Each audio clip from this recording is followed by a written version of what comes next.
അപ്പൊ നമ്മള് പാറപ്പറ്റി ഇട്ടു കേട്ടോ.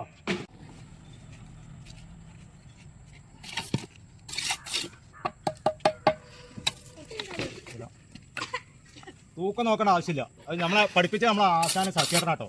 അതുകൊണ്ട് നമ്മൾ തൂക്കം നോക്കേണ്ട ആവശ്യമില്ല. ഇങ്ങനെയാണ് വെച്ചാൽ കറക്റ്റ് ആണ്ടില്ലേ. കണ്ടില്ലേ അവിടെ കണ്ടില്ലേ? ഞാൻ കീബോർഡ് നോക്കിയാൽ കറക്റ്റാ.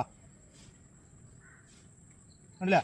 ഒരേ മറിയാ പഠിപ്പിച്ചത് നമ്മളെ ശശിയേട്ടനാണ് കേട്ടോ. ആശാൻ പള്ളിക്ക ബസാർ ശ്രാന്തി ബസാറിലെ ശശിയേട്ടനാണ് നമ്മളെ ഗുരു. അയാൾ പഠിപ്പിച്ചാണ് പടവ്. അപ്പോൾ അടിപൊളിയല്ലേ? തൂക്കം നോക്കേണ്ട ആവശ്യമില്ല. ഇത് നേരെ വെച്ചാൽ കറക്റ്റാ, ഒരു മാറ്റമില്ല. ഓക്കെ.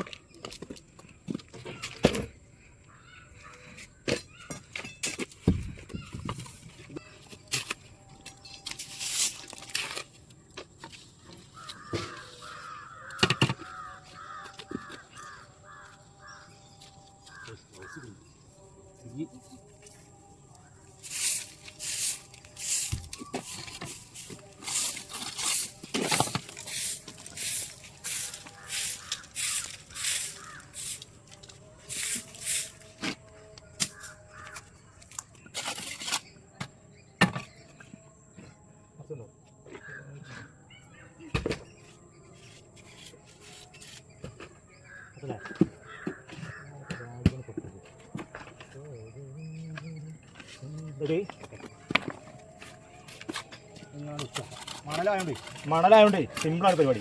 മണലാണ് പരിപാടി അല്ലേ? ഒരു ചെറിയ അടവടക്കുള്ളൂ. അതാണ് നമ്മൾ ആസാം പഠിച്ചത്. ഈ കോഴിക്കോട്ടുകാർ കാട്ടുന്നാരി ഒന്നായിട്ട് വാരി പിടിച്ച് തേക്കൂല. ചെറിയ അടവുണ്ടാവുക. ബാക്ക് സൈഡൊക്കെ ചെറിയ അടവുണ്ടാവുക. ഒറ്റ വടി ഇല്ല, ചെറിയൊരു വര പോലെ ഉണ്ടാവുള്ളൂ ബാക്ക് സൈഡ്. ആ ഫ്രണ്ടത്തെ കാര്യം പറഞ്ഞിട്ടല്ലോ ഇല്ല, ഞാൻ പറഞ്ഞിട്ടുണ്ടാവും. ഒരു വര മോഡലേ ഉണ്ടാവുള്ളൂ മോളെ വൃക്ഷമൊക്കെ കേട്ടോ.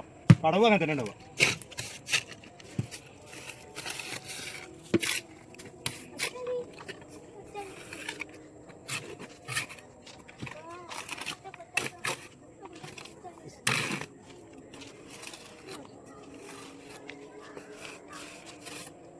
ഒരു ചട്ടി കുമ്മായം കൊണ്ട് ഒരു 8 കല്ല് പെടുക്കണം. അത് കല്ല് പെടുക്കുകയാണെങ്കിൽ 8 കല്ല്. അത് പടവ് ചെയ്ത് വെട്ടിയിറക്കി സൈഡ് ബാക്ക് സൈഡൊക്കെ അടച്ച് 8 കല്ല് പെടുക്കണം. അതാണ് നമ്മൾ ആശാൻ പഠിച്ചത്. ചട്ടി എന്ന് പറഞ്ഞാൽ മുക്കാൽ ചട്ടി ഉണ്ടാവുള്ളൂ. അതിനാണ് ഒരു ചട്ടി എന്ന് പറയുന്നത്.